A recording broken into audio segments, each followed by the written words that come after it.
आज हमारे साथ मौजूद हैं डॉक्टर पवन जी, जो कि पूर्व सलाहकार हैं HRD मिनिस्ट्री राजभाषा भाषा विभाग राजभाषा राजभाषा विभाग। तो डॉक्टर साहब, ये जो राहुल गांधी जी का बयान आया है, तो इस पर आप कुछ कहना चाहेंगे? देखो, राहुल गांधी जी का बयान बिल्कुल बेहद शर्मनाक और निंदनीय है। देश की सबसे बड़ी पंचायत, बल्कि दुनिया की सबसे बड़ी पंचायत लोकसभा में, और लोकसभा में जितनी जिम्मेदारी सत्ता पक्ष की होती है उतनी विपक्ष की होती है। आज वो बहुत बड़े पद पर है, प्रतिपक्ष नेता है और सदन के नेता है। जब उनकी बात बड़े ध्यान से सब सुन रहे थे, क्योंकि एक राहुल गांधी में अभी भी मैच्योरिटी नहीं आई, जबकि वो 20 साल से सांसद है, 5 बार जीते हैं। संसद की कार्रवाई को देखने के बावजूद भी 4 बार सांसद रहने के बाद, लेकिन अभी तक उनमें मैच्योरिटी नहीं आई है और बिल्कुल ऐसा लगता है जैसे नौसिखिया आदमी हो बिल्कुल। लेकिन मेरा मानना है ये कहीं ना बहुत चालाक और ये एक वेल प्लान्ड योजनाबद्ध तरीके से ये जो इन्होंने बोला, जितना झूठ संसद में बोला, ये बिल्कुल गलत है और लोकतंत्र की मर्यादा को इन्होंने नष्ट किया। संविधान को बिल्कुल इन्होंने संविधान की मर्यादा भंग करने का काम राहुल गांधी ने किया। सबसे बड़ा हिंदू समाज को हिंसक बताना, अत्याचारी बताना, नफरत फैलाने वाला बताना, असत्य बोलने वाला, इन्होंने कभी हिंदू समाज या हिंदू साहित्य को पढ़ने का काम ही नहीं किया। अगर दुनिया में कहीं कोई धर्म है, कहीं शांति है, तो केवल हिंदू धर्म के कारण ही है। आप दुनिया में कहीं भी देख ले किस प्रकार के झगड़े हैं। और हम तो मानने वाले वसुदेव कुटुंबकम के मानने वाले, हम सारी पृथ्वी को अपना मानते हैं। सर्वे भवन्तु सुखिनः, सर्वे सन्तु निरामया, सर्वे भद्राणि पश्यन्ति, मा कश्चित् दुर्भाग् भवेत्। ये हमारी ही परंपरा है, ये सनातन धर्म की, हिंदू धर्म की ही परंपरा है, जो सबके मंगल की कामना करता है, सबके सुख की कामना करता है, सबके समृद्धि की कामना करता है। और कहाँ हिंसक हुआ? कई इतिहास तो उठाइए। हम तो चींटी को भी मारने पे, अगर चींटी किसी के पांव के नीचे आ जाए तो उसको भी जिमाने का काम करते हैं, अन्न खिलाते हैं, पक्षी को जिमाने का काम करते हैं, अतिथि को देव मानते हैं। हमारे तो संस्कार ही ऐसे हैं कि इतने मर्यादा, इतने करुणा के हमारे हैं कि जो हमें संस्कार मिले हैं वो हमारे कभी नष्ट नहीं हो सकते। हम केवल अगर कभी कोई हिंसा करी तो हमने अत्याचार की हिंसा करी, हमारा इतिहास रहा है। अगर छत्रपति शिवाजी ने विरोधियों के खिलाफ, जो देश को लूट रहे थे, देश में आतंक फैला रहे थे, उनके खिलाफ अगर कहीं लड़ाई लड़ी, अगर वो हिंसक है तो हम भी हिंसक हैं। अगर महाराणा प्रताप ने अगर हिंसा करी, अगर महाराणा प्रताप ने आताइयों के खिलाफ आक्रमण किया, आपको तो मालूम होगा, हमने तो 17 बार भी उसको माफ करने का काम किया गया। पृथ्वीराज चौहान ने 17 बार माफ किया। अगर रानी लक्ष्मीबाई अगर अंग्रेजों के खिलाफ युद्ध में लड़ी और उनको परास्त करने का काम किया और अपने देश को बचाने का काम किया, अगर वो हिंसक है तो हिंदू समाज हिंसक है। अगर सुखदेव, भगत सिंह, राजगुरु, अगर चंद्रशेखर आजाद देश की लड़ाई के लिए अपने आप को फांसी पे चढ़कर गोली खाकर उन्होंने शहीद होने का काम किया, अगर वो हिंसक है तो हिंदू समाज हिंसक है। हिंदू समाज केवल वहाँ हिंसक है जब देश की बात आती है, धर्म की बात आती है, मर्यादा की बात आती है, नारी शक्ति को बचाने की बात आती है। हमारे यहाँ तो युद्ध भी लड़ेगा, तो भगवान राम ने अगर युद्ध लड़ा तो वो केवल एक नारी की शक्ति के बताने के लिए, नारी की अस्मिता बचाने के लिए। बाली को भी मारा तो उसके भाई की पत्नी को उसने रखा जबरदस्ती, इसलिए बाली का वध किया गया। अगर द्वापर में युग हुआ तब भी एक नारी की अस्मिता के साथ खिलवाड़ करने के कारण ही द्वापर में युद्ध हुआ। तो भारतीय संस्कृति या हिंदू संस्कृति या सनातन संस्कृति, ये सब एक है। लेकिन राहुल गांधी इस देश में मिथ्या नैरेटिव फैलाना चाहते हैं और वो अभी चुनाव से बाहर नहीं निकल के आए। चुनाव में उन्होंने संविधान खतरे में, संविधान बदल देंगे, लोकतंत्र खतरे में है। अरे क्या भूल गए ये लोकतंत्र और संविधान? जब से कांग्रेस बनी है, जब से इन्होंने संविधान के लोकतंत्र की धज्जियां उड़ाई। 1947 में अगर देश का बंटवारा किया, जिस हाथ को कहते हैं कि अब है, उन हाथों ने इस देश का बंटवारा किया। लाखों लोगों की लाश पाकिस्तान से हमारे हिंदू समाज के लोगों की लाशें भर के आई।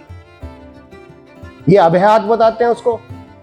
भूल गए 1967 की घटना, जब तत्पात्री जी महाराज गोरक्षा आंदोलन के लिए दिल्ली संसद पर प्रदर्शन कर रहे थे, तो इसका इन्हीं हाथों ने गोलियां चलवाकर हमारे कितने साधु संतों की हत्या की। ये बात करते हैं कि अभय हाथ है, ये खूनी हाथ है। 1975 में एक इंदिरा गांधी ने अपनी सीट बचाने के लिए संविधान की धज्जियां उड़ाई, लोकतंत्र की धज्जियां उड़ाई। सुप्रीम कोर्ट की धज्जियां उड़ाई, हाई कोर्ट के जज की धज्जियां उड़ाई, पूरे देश में आपातकाल लगा दिया, लाखों लोगों को जेल में डाल दिया, नाखून तक खींचे गए, बच्चे तड़पते रहे। ये संविधान की बात करते हैं। इन्होंने हमेशा लोकतंत्र का गला घोटा। राहुल गांधी, इंदिरा गांधी की हत्या के बाद हजारों निर्दोष सिखों का कत्लेआम मचाया इन हाथों ने। इनके एक वर्ष ने, प्रधानमंत्री को उस समय के एक वर्ष ने हजारों निर्दोष सिखों की हत्या कराई। ये लोकतंत्र की बात करते हैं, ये संविधान की बात करते हैं। एक अगर 85 साल की एक गरीब महिला 200 रुपए गुजारा भत्ता जिसको सुप्रीम कोर्ट देने का काम करता है, उसको भी मुस्लिम कुश्ती कराना, मौलवी और उनके चक्कर में आकर ये सरकार बदलने का काम करती है। वहां भी इन्हीं का हाथ था, वही अबे हाथ था। आज तक इन्होंने देश के किसी भी विकास में, क्योंकि आज इन्हें डर है, ये भ्रष्टाचारी हैं, ये सारे जेल जाएंगे। ये तो अभी आने वाले समय में देखना, जो नए कानून आए हैं जिसमें आम जनता को, गरीब जनता को त्वरित न्याय मिलेगा, 3 साल के अंदर सारे केस फाइनल हो रहे हैं, तो उसमें भी ये सारे भ्रष्टाचारी चिल्लाने वाले हैं। लेकिन बचेगा कोई नहीं जिसने भी इस देश को लूटा है। अग्निवीर की बात कर रहे हैं, कुछ ज्ञान ही नहीं है कि चाइना की सेना 5 साल ट्रेनिंग देती है। चाइना में अग्निवीर 6 महीने की ट्रेनिंग और 2 साल की जॉब है। अग्निवीर कोई नौकरी नहीं है। अग्निवीर अपने वीरों को मजबूत बनाने का काम है। सेना की भर्ती अलग है। और आज के जमाने में तो आप देखिए टेक्नोलॉजी की लड़ाई है। मैं तो कहता हूं अग्निवीर जैसी योजना भारत सरकार को ग्रेजुएशन के बाद हर बच्चे को कंपलसरी कर देनी चाहिए। अगर देश पे किसी भी तरह की आफत आए तो हमारे हर गली में अग्निवीर पैदा हो, हर गली का अग्निवीर ऐसे आतताइयों से, देश विरोधी ताकतों से लड़ने का काम करे। ये कंपलसरी होना चाहिए, कई देशों में है। इसको ज्ञान ही नहीं है कि 5 साल वो ट्रेनिंग करने के बाद उनके सामने चाइना के साथ जाकर अग्निवीरों को खड़ा कर देते हैं। बोलता अग्निवीरों को कोई शहीद होने के बाद सम्मान नहीं मिलता, 1-1 करोड़ रुपए उनको देने का सरकार काम कर रही है। अरे लोकतंत्र की वो पूरी सबसे बड़ी दुनिया की महापंचायत है, उसमें झूठ नहीं बोला जाता। और ये गाड़ी के 2 पहिए की तरह है। प्रतिपक्ष नेता और नेता सदन दोनों मिलाकर ही गाड़ी को चला सकते हैं। आप अपनी बात सुनते हैं, हमारी सत्ता पक्ष के लोग 2.5 घंटे, 90 मिनट, 120 मिनट तसल्ली से बात सुनते हैं, उसकी झूठी बातें भी सुनते हैं। लेकिन जब प्रधानमंत्री जी राष्ट्रपति के अभिभाषण पर बात करने के लिए खड़े होते हैं तो ये लोग वॉकआउट करते हैं। बड़ा निंदनीय है, शर्मनाक घटना है इस देश की। ये राज्यसभा की सारी बड़ी शर्मनाक घटना है। कम से कम आप जवाब सुनिए, प्रधानमंत्री सदन का नेता है, आप पूरे विश्व को क्या संदेश देना चाहते हैं? लेकिन ये नैरेटिव फैलाकर देश में जातिवाद का, आर्थिक आतंकवाद, ये सब फैलाना चाहते हैं। मैं पूछना चाहता हूं इस कांग्रेस सरकार से और राजीव गांधी जैसे लोगों से, इनके आदर्श कौन है? इनके आदर्श हैं सैम पित्रोदा, जो इस देश को जाति में, क्षेत्र में, कलर में बांटकर इस देश पर राज करना चाहते हैं। इनके आदर्श हैं हिंडनबर्ग, जो इस देश की अर्थव्यवस्था को डगमगाने का काम करता है, जो झूठी खबरें फैलाकर शेयर मार्केट को धड़ाम करने का, जो हिंदुस्तान की प्रगति से जलता है। इनके आदर्श हैं जॉर्ज सोरोस, जो इस देश को तोड़ना चाहते हैं, जो इस देश के खिलाफ काम करते हैं। और इनके आदर्श हैं कन्हैया कुमार जैसे, जो कहते हैं हिंदुस्तान तेरे टुकड़े होंगे, टुकड़े होंगे, और तेरी बर्बादी तक हम चुप नहीं बैठेंगे। इनके आदर्श है उन लोगों को चुनाव लड़ाने का काम करती है कांग्रेस।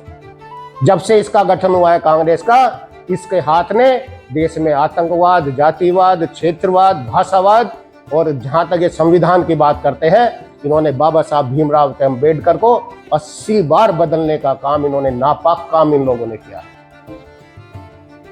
ये जनता के द्वारा चुने गए। क्या मान रहे 99 सीट आने पर? पता नहीं कौन सी क्लास में पढ़े हुए हैं। मुझे तो एक घटना याद आती है। एक बार एक टीचर ने एक बच्चे के माँ बाप को बुलाया, पीटीएम थी, उन्होंने कहा भाई तुम्हारा बच्चा जो है कितने साल से फेल हो रहा है, और अब भी जो है 15 जो है 25 बता रहा। उसके माँ बाप भी बड़े खुश हुए, उसकी बहन भी बड़ी खुश हुई। अरे वाह, हमारा तो पप्पू आपके पास हो गया, पास हो गया। बोले 15 25 का हो? कह जी अभी तक तो 17 18 पे अटका हुआ था, 25 तक तो पहुंच गया। तो आज कांग्रेस की स्थिति वही है।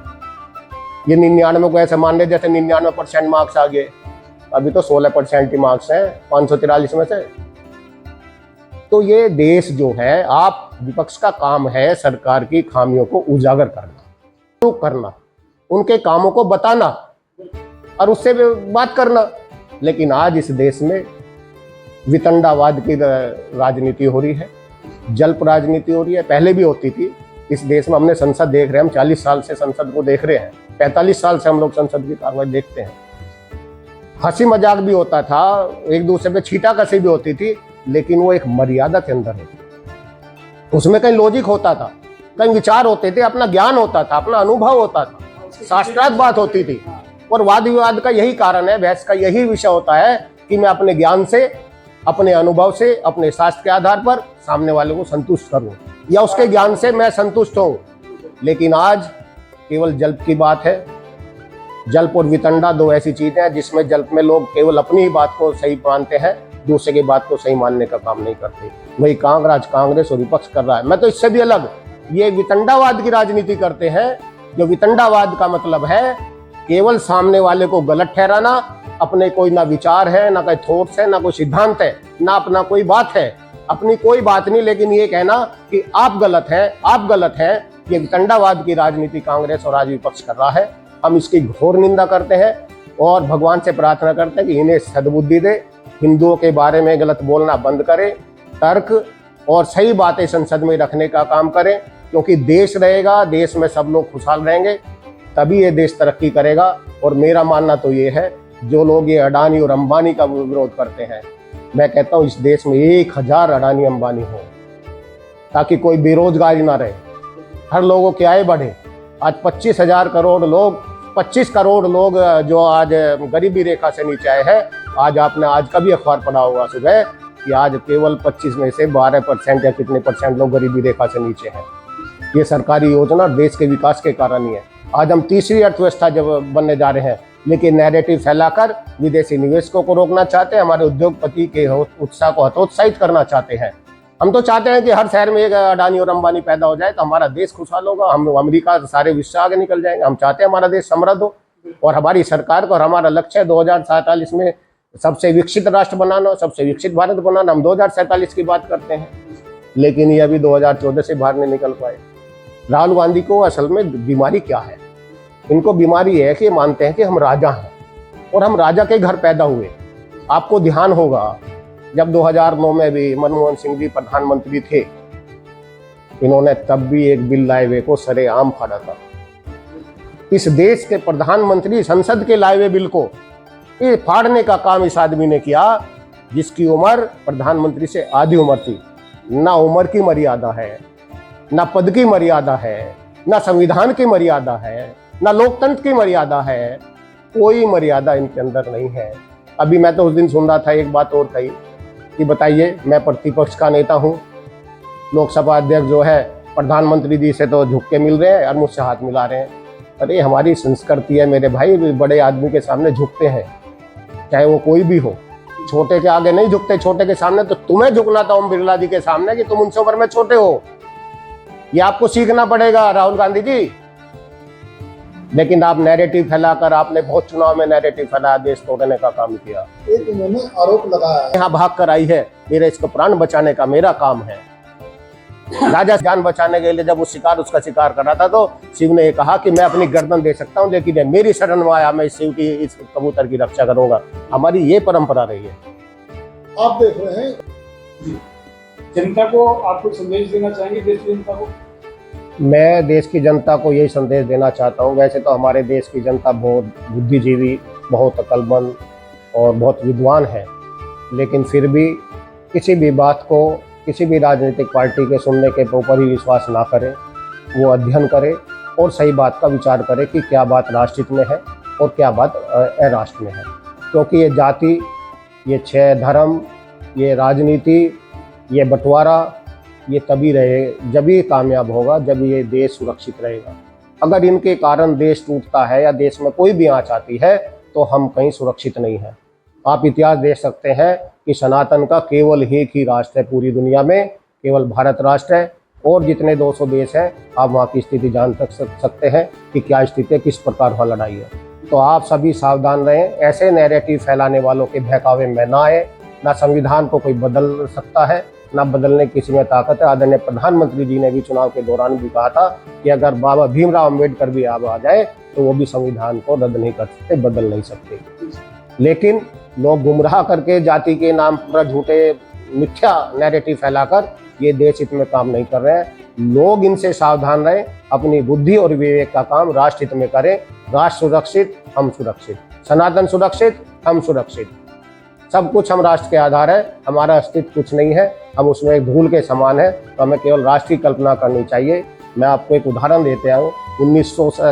1897 में स्वामी विवेकानंद ने एक बात कही थी कि आप किसी भी धर्म को मानते हो, किसी भी पंथ को मानते हो, किसी को भी पूजते हो, लेकिन आज देश को 50 वर्ष केवल आप राष्ट्र की आराधना कीजिए, राष्ट्र की पूजा कीजिए। अगर ये राष्ट्र बनेगा, ये राष्ट्र सुरक्षित रहेगा, तो आप अपने धर्म की किसी की भी पूजा कर सकते हैं। वही काम हुआ कि इस देश के हमारे उस समय के नौजवानों ने, भगत सिंह, चंद्रशेखर, राजगुरु, चंद्रशेखर आजाद, राम प्रसाद बिस्मिल, कितने लोगों ने, लाला लाजपत राय, और सबने अपने प्राणों की आहुति देकर राष्ट्र की आराधना की। ठीक 50 वर्ष बाद 1897 की कही हुई बात 1947 में भारत आजाद के रूप में पूरी हुई। तो हमें उनके वाक्यों को ध्यान रखना चाहिए और 1893 की शिकागो की उस बात को भी ध्यान रखना चाहिए कि हिंदुत्व के बारे में स्वामी विवेकानंद ने क्या भाषण दिया था। और उन्होंने ही कहा था पहली बार कि गर्व से कहो हम हिंदू हैं। और हिंदू कितना सहिष्णु है और दुनिया को संदेश देने वाला है। अगर आज शांति का संदेश देने वाला है वो केवल भारत है। आज चाहे रूस यूक्रेन का युद्ध हो, चाहे किसी का भी युद्ध हो, जिस दिन ये समाधान होगा, मेरा मानना है कि वो भारत के नेतृत्व के द्वारा ही ये सब शांति का प्रयास होगा, सब शांत होंगे। आपका बहुत बहुत धन्यवाद। हमारे चैनल को आपने अपना कीमती समय हमारे चैनल में निकाला। हमारे चैनल की तरफ से आपका बहुत बहुत बहुत धन्यवाद तोमर जी और डॉक्टर साहब, बहुत बहुत धन्यवाद।